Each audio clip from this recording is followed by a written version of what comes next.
woods are lonely, dark and deep, and I have promises to keep and miles to go before I sleep. The woods may appear dark and deep, but they are in fact harvesting sunlight. They are the great reserves of the sun's energy on Earth, converting it to timber and to leaves, which become nutrients for the soil.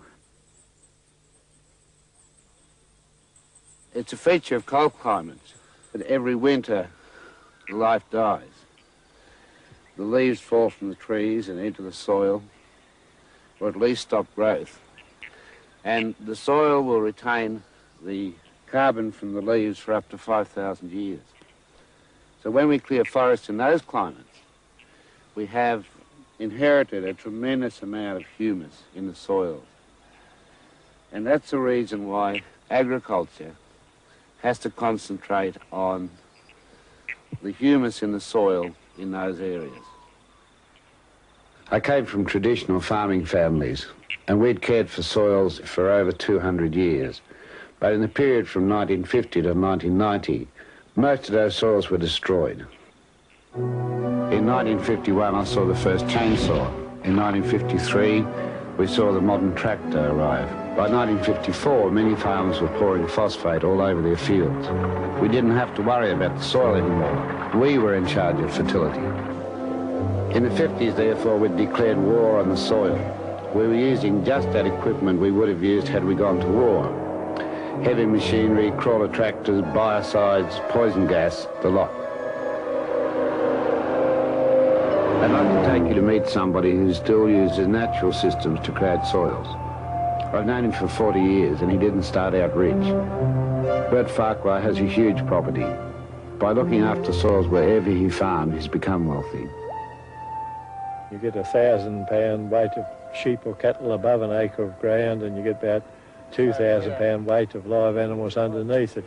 I think it's worms anyway here. Yeah, we get a divot out. Is this the right one? That's what I'd like. Yes. This is Alabophorus caliginosa. That's right, yes. The worms, of course, do enrich the soil enormously. You can get up to 70% increased production on new soil, or an average of 25% on old soil, and that's enormous. That's huge production, that is. While farmers all around Bert spent a fortune on fertilisers and equipment, Bert never followed that road. He's always been an organic farmer, and he's always used natural methods.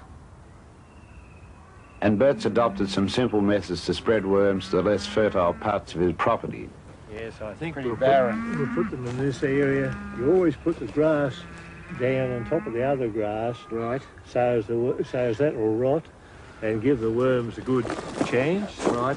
And then you have to put about a square metre of lime or dolomite over it. All around it.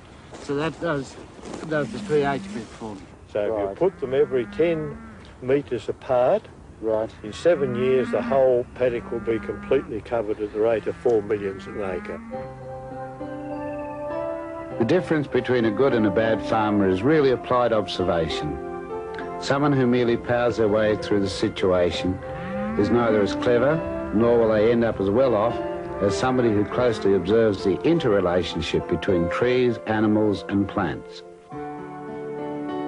We have some, I think it must be nearly 50 billion worms working, 7 days a week, 24 hours a day without any overtime and no holiday pay or anything like this, all working for nothing.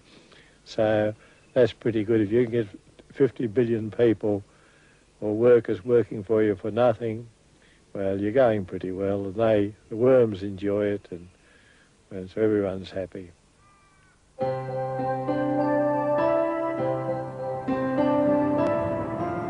This is a high plateau of Tasmania where you come in winter to snare wallabies. This is where many of us, when we were young, came up here in the winter for game hunting.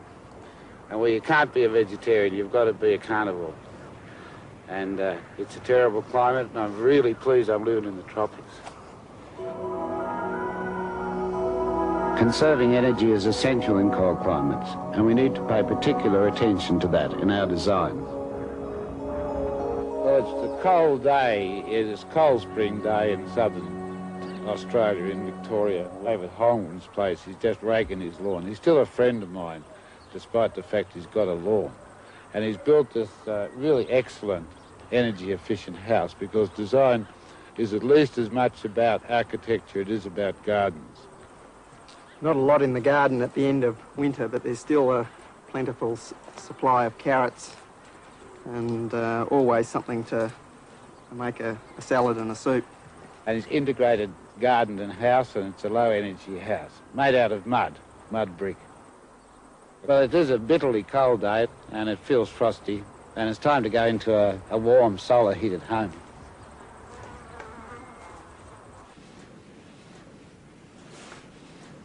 Yes, it is a lot warmer in here. I'll take off my jacket. Normally you use solar energy to heat the house, but you can also use it for cooling.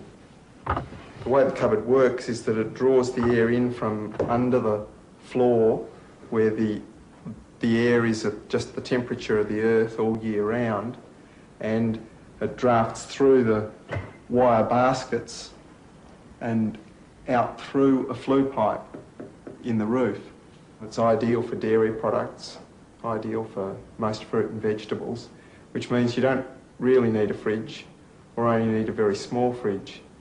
And of course that's very significant in terms of CFCs that are attacking the ozone layer.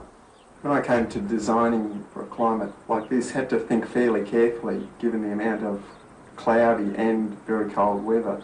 You've got the glazing that allows the sun in, and the greenhouse is really the most important element in that design. The thermal mass of the walls is very important to store the heat for the periods when there isn't sun. The sun on the wall is a medium width at the moment, and in the summer it's reduced to nothing, whereas in the winter it's a very wide band of light falling on the wall. An energy-efficient house like David's is not only cheap to run, but creates very little pollution. So every way we can save or recycle energy is very important in what we do. All the systems we inhabit require energy, whether it's just a house or a farm or a town. And the only question is, can we conserve enough energy over the lifetime of the system? And can we give enough yield to offset the energy that we use to establish those systems? So we'll go and see a farm in Germany where methods of recycling energy are being developed, and where even the financial systems are being slowly made recyclable. This is the Sonnenhausen or Sunhouse near Munich. And it'll be on this and adjoining properties that we'll look at the work of the Schweisswerth Foundation. Now, the main interest here is that everything produced on the property, the meat, the wheat, is processed here and turned into a variety of products. So it's a farm whose main interest is it tries to integrate the chain from production to market. So, greens from the fields, clover and later on comfrey and fresh grasses are fed to the pigs, and they also partly grain. Then the waste from the pigs is scraped down and falls into this pit, and there are cables there that carry it along. Most of it goes into tanks for biogas, which can be used for processing the meats, and the sludge can be taken out to grow clover. So you can set up a sort of a cycle system.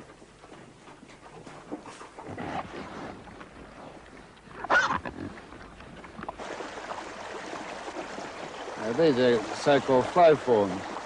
They developed by the Verbella Institute in England, and they're intended to oxygenate polluted water systems. Here we have water polluted with a silage runoff, and by running it through these complicated oxygenation systems, you can raise the oxygen level, make it suitable for fish, or make it more suitable for cleaning it up to take to forests or pastures. By using these quite beautiful and functional art forms, we can turn polluted water into trout and also create a pleasant environment to contemplate.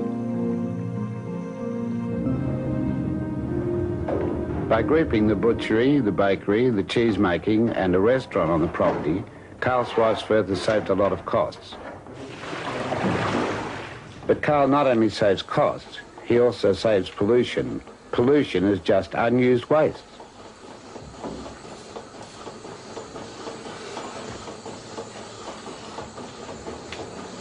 The foundation sells directly to the consumer. Food produced on the farm is 30% more expensive than it is in the supermarket. But when you buy food from the supermarket, you don't pay for the pollution that's caused in its production. It's an education to people to come to the farm, see the healthy farm all around them and the clean processing systems.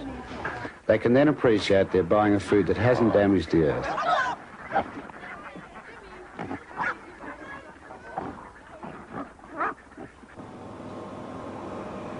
Geht es so, dass nach einer Woche Abstand geht es? Musst du mal schauen in den Vorraum der Bäckerei. There's a great variety of vegetables and cheese being packaged here in small lots, which go to about 40 families in Munich, distributed by the housewives in Munich. And so by directly marketing from the farm and then setting up this local distribution system, the farm closes off the cycle from production to distribution. Linking the city to the farm is one strategy by which people can make sure of good food. But next we will go right into the cities and see how we can manage to do that in the city itself.